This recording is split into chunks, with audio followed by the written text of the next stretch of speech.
একটি বিষয় আব্দুল সালাম আপনার কাছে আমি বিশেষভাবে জানতে চাই যে দুর্দণ্ড প্রতাপশালী তো স্বৈরাচার, তো ২১-এর এই যে ৫ই আগস্ট ২০২৪ সালের দিনগুলোর আগে আপনার সাথে আমার কথা হচ্ছিল, আপনি খুব কনফিডেন্টলি বলছিলেন যে হাসিনা শুড স্টেপ ডাউন, তথ্য দিচ্ছিলেন মিলে যাচ্ছিল। তো আপনি এই যে ভবিষ্যৎবাণী করছিলেন কোথা থেকে বা কোন, নিশ্চয়ই আপনার একটি তথ্য ছিল, একটি ভবিষ্যৎবাণী, আপনি বুঝতে পারছিলেন সেই স্বৈরাচার চলে যাওয়ার এই বুঝ ব্যবস্থা আপনার মধ্যে কোত্থেকে এলো?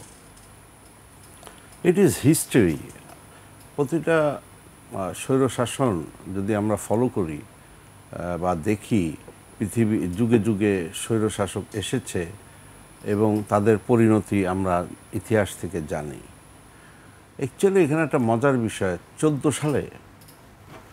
2014 সালে যখন ইলেকশন হয়, এই ইলেকশনটা যে মানে ঠিকমতো হয় নাই, অন্যায়ভাবে হয়েছে, এবং এই যে বিনা ভোটে 154 জন প্লাস যেভাবে নির্বাচনটা হয়েছে, এটা 234টা আসন নিয়েছিল তারা, 234টা।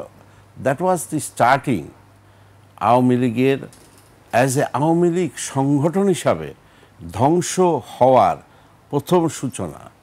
ইন দ্যাট টাইম আমার মনে আছে, আমার সাথে তখন শেখ হাসিনার সম্পর্ক ছিল। আমি কিন্তু ওনাকে ডাইরেক্ট প্রশ্ন করেছিলাম যে আপা, আপনি এটা না করলেই পারতেন।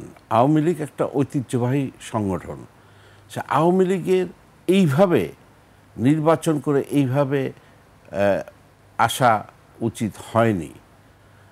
তো উনি আমার পরে ক্ষুব্ধ হয়েছিলেন।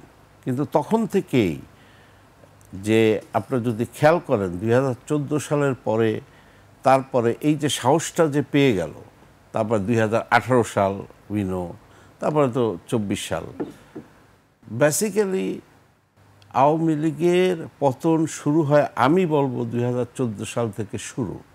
এর একটা টাইম লাগে।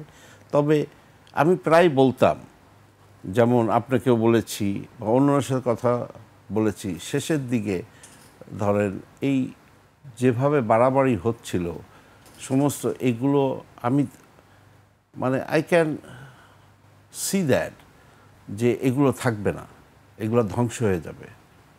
এই যে বিভিন্ন জায়গায় অতিরঞ্জিতভাবে যে জিনিসগুলো করা, এটা এটা এটা কিন্তু বোঝা যায়। সেই জন্য আমি কনফিডেন্ট ছিলাম।